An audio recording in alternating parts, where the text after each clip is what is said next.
Why target parents across this country who are only concerned with their children's safety, their education, and their future? Let's ask the man who held the fire to Attorney General Garland today. It's Texas Congressman Chip Roy, who joins me now. Congressman, thanks so much for being with me. In your conversation today, in your investigation today, what specific threats was the Attorney General capable of providing to you that gave justification for investigating parents as domestic terrorists?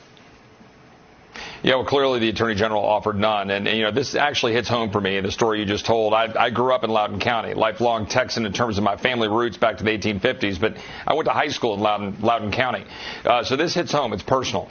And what we learned today, you know, my friend Jim Jordan, the ranking member, he pressed the question to the Attorney General, and the Attorney General acknowledged that he exercised this effort. He took this effort to push the FBI into going after parents and school boards as a result of this memorandum from the National Association of School Boards.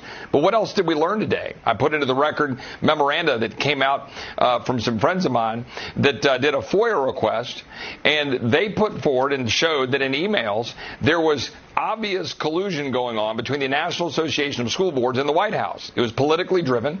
They had been coordinating this for weeks, and they decided they wanted to put out what this would look like. And in the context of doing this memo, footnote 13 specifically references what occurred in Loudoun County. And the Attorney General had to acknowledge that that's where he got the impetus behind going after these parents. And I think it's a travesty. This father, he deserves a medal for how reserved he was about what happened to his 9th grade daughter in a bathroom in the school he sent her to get educated, to get raped, abused in a bathroom.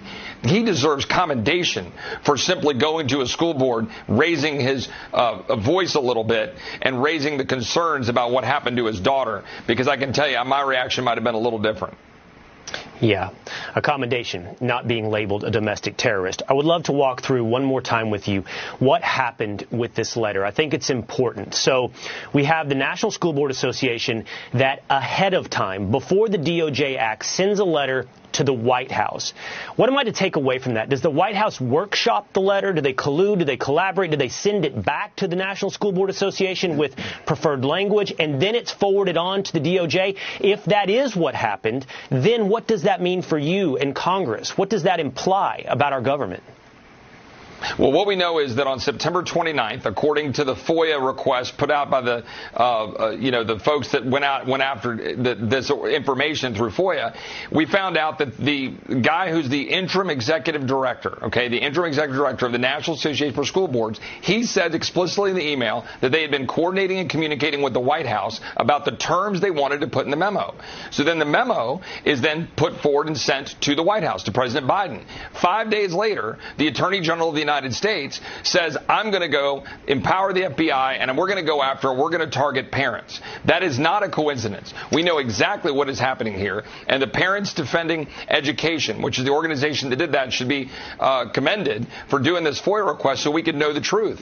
But the truth is fairly evident because we saw it unfold, and the unfair attack of Scott Smith, a plumber, for defending his daughter, the poster child is the poster child for freedom, the poster child for parents, the poster child for upending a tyrannical federal government led by this president and this attorney general targeting the American people and parents. All right, Congressman Roy, thank you for jumping on. Thank you for your questions today, and thank you for your answers tonight. My pleasure. So let me put this